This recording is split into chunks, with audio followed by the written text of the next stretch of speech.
এইখন দলং আমাৰ হোৱাৰ মোটামুটি 25-30 বছৰ হ'ল। ইলেকশ্যনৰ আগমুহূৰ্তত এই তাৰমানে যোন সেই বিধায়কবিলাক আহে, আহি মাত্ৰ কয় কি বোলে আমি এই দলংখন দিম, ইলেকশ্যনৰ পিছতে আপোনালোকে আমাক ভোট দিয়ক। কিন্তু আমি ভোট দিওঁ আমি চালোঁ তাৰমানে আজি 5 বছৰ আমাৰ বিধায়ক এই ভূপেন বৰা আছিল।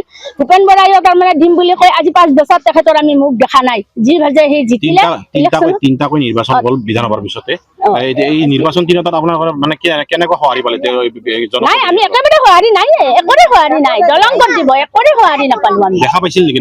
দেখা পোৱা নাই, বিধায়কজনকতো দেখাই নাই, আমি একদম দেখাই নাই বিধায়কজনক। তেখেতক আমি নিচিনো বুলি ক'লে এতিয়া ভুল হ'ব, তেনেকুৱা আমাৰ পৰিস্থিতি হৈছে। আৰু এই দলংখনে আমাৰ সৰু কণ ল'ৰা ছোৱালী কি মুহূৰ্তত যায়, মাকবিলাকৰ নানান কাম থাকে, সেই কামৰ মাজতো তাৰমানে ভাত ৰন্ধা সেই বন্ধ কৰিও তাৰমানে ল'ৰা ছোৱালীক আমাৰ পাৰ কৰিব লাগে। এতিয়া কিন্তু এই মানে আপোনালোকৰ ঠাইখিনি আচলতে মানে নতুনকৈ নৱগঠিত সমষ্টিত অন্তৰ্ভুক্ত হৈছে। কি জনাব চন্দ্ৰমোহন পাটোৱাৰীক ছাৰক কি জনতো আমাৰ চন্দ্ৰমোহন ছাৰেও জানে, তাৰমানে জানিও তেখেতে আমাৰ কাৰণে তাৰমানে পিছ মুহূৰ্তীয়া একো নকলাক আমাক, তাৰমানে দলংখন দিম বুলি তেখেতেও আমাক গুৰুত্ব দিয়া নাই। কোনো বাৰিষাতো একদম ক'বই নোৱাৰি কেনেকুৱা সমস্যা আমাৰ তাৰমানে সমস্যা হয়, ভয়ংকৰ তাৰমানে হয়। যি বানপানী হয়, আমি তাৰমানে দলঙৰ এই ৰাস্তা পাৰ হৈ যায়, তাৰমানে এনাহান পানী তাৰমানে ঘৰে চোতালতো উঠে বাৰু, তথাপি তাৰমানে কাণ হাত দিয়া নাই আমাৰ বিধায়ক বিলাকে, কাণ হাত দিয়া নাই। ভূপেন বৰাইও একো কাণ হাত দিয়া নাই। ভূপেন বড়ো সেইটো কাণ হাত দিয়া নাই একো আমাক। এতিয়া কি কৰে আমাৰ নাজানো। এই ইলেকশ্যন আহি আছে, যদি ইলেকশ্যনৰ আগমুহূৰ্তত আমাক যদি এই দলংখনত যদি আমাক যদি নিদিয়ে নহয়, আমি কিন্তু আমাৰ এই পাকা অঞ্চলৰ 2 নং নাটকুচি 34 নং গাঁও পঞ্চায়তৰ পৰা আমাৰ কিন্তু ভোট একদম বৰ্জন কৰা হ'ব। আমাৰ তাৰমানে ভোট নাপাব আমাৰ এইবাৰ। ভূপেন বড়ো মুৰ্দাবাদ, ভূপেন বড়ো মুৰ্দাবাদ, ভূপেন বড়ো মুৰ্দাবাদ। আমাৰ দলং লাগিবই, আমাৰ দলং লাগিবই। ভূপেন বড়ো মুৰ্দাবাদ, ভূপেন বড়ো মুৰ্দাবাদ, ভূপেন বড়ো মুৰ্দাবাদ।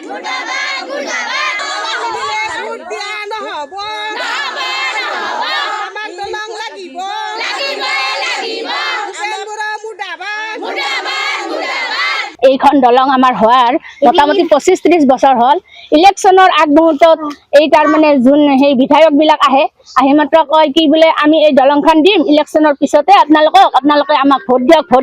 কিন্তু আমি ভোট দিওঁ আমি চালোঁ তাৰমানে আজি 5 বছৰ আমাৰ বিধায়ক এই ভূপেন বৰা আছিল। ভূপেন বৰাইও তাৰমানে দিম বুলি কয়, আজি 5 বছৰ তেখেতৰ আমি মুখ দেখা নাই। যি ভাজে সেই জিকিলে তিনিটাকৈ নিৰ্বাচন হ'ল বিধানসভাৰ পিছতে। এই নিৰ্বাচন তিনিটাত আপোনালোকৰ মানে কেনেকৈ সঁহাৰি পালে? নাই, আমি একেবাৰে সঁহাৰি নাই, একোৰে সঁহাৰি নাই। দলং ক'ত দিব, একোৰে সঁহাৰি নাপালো আমি। দেখা পাইছিল নেকি?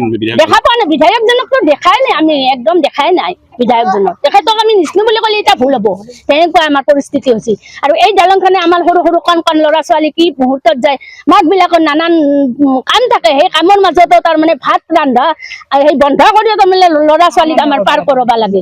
এতিয়া কিন্তু এই মানে আপোনালোকৰ ঠাইখিনি আচলতে মানে নতুনকৈ নৱগঠিত সমষ্টিত অন্তৰ্ভুক্ত হৈছে। কি জনাব চন্দ্ৰমোহন পাটোৱাৰীক ছাৰক কি জনতো আমাৰ চন্দ্ৰমোহন ছাৰেও জানে, তাৰমানে জানিও তেখেতে আমাৰ কাৰণে তাৰমানে পিছ মুহূৰ্তীয়া একো নকলাক আমাক, তাৰমানে দলংখন দিম বুলি তেখেতেও আমাক গুৰুত্ব দিয়া নাই। কোনো বাৰিষাতো একদম ক'বই নোৱাৰি কেনেকুৱা সমস্যা আমাৰ তাৰমানে সমস্যা হয়, ভয়ংকৰ তাৰমানে হয়। যি বানপানী হয়, আমি তাৰমানে দলঙৰ এই ৰাস্তা পাৰ হৈ যায়, তাৰমানে এনাহান পানী তাৰমানে ঘৰে চোতালতো উঠে বাৰু, তথাপি তাৰমানে কাণ হাত দিয়া নাই আমাৰ বিধায়ক বিলাকে, কাণ হাত দিয়া নাই। ভূপেন বৰাইও একো কাণ হাত দিয়া নাই। ভূপেন বড়ো সেইটো কাণ হাত দিয়া নাই একো আমাক। এতিয়া কি কৰে আমাৰ নাজানো। এই ইলেকশ্যন আহি আছে, যদি ইলেকশ্যনৰ আগমুহূৰ্তত আমাক যদি এই দলংখনত যদি আমাক যদি নিদিয়ে নহয়, আমি কিন্তু আমাৰ এই পাকা অঞ্চলৰ 2 নং নাটকুচি 34 নং গাঁও পঞ্চায়তৰ পৰা আমাৰ কিন্তু ভোট একদম বৰ্জন কৰা হ'ব। আমাৰ তাৰমানে ভোট নাপাব আমাৰ এইবাৰ। ভূপেন বড়ো মুৰ্দাবাদ, ভূপেন বড়ো মুৰ্দাবাদ, ভূপেন বড়ো মুৰ্দাবাদ। আমাৰ দলং লাগিবই, আমাৰ দলং লাগিবই। ভূপেন বড়ো মুৰ্দাবাদ।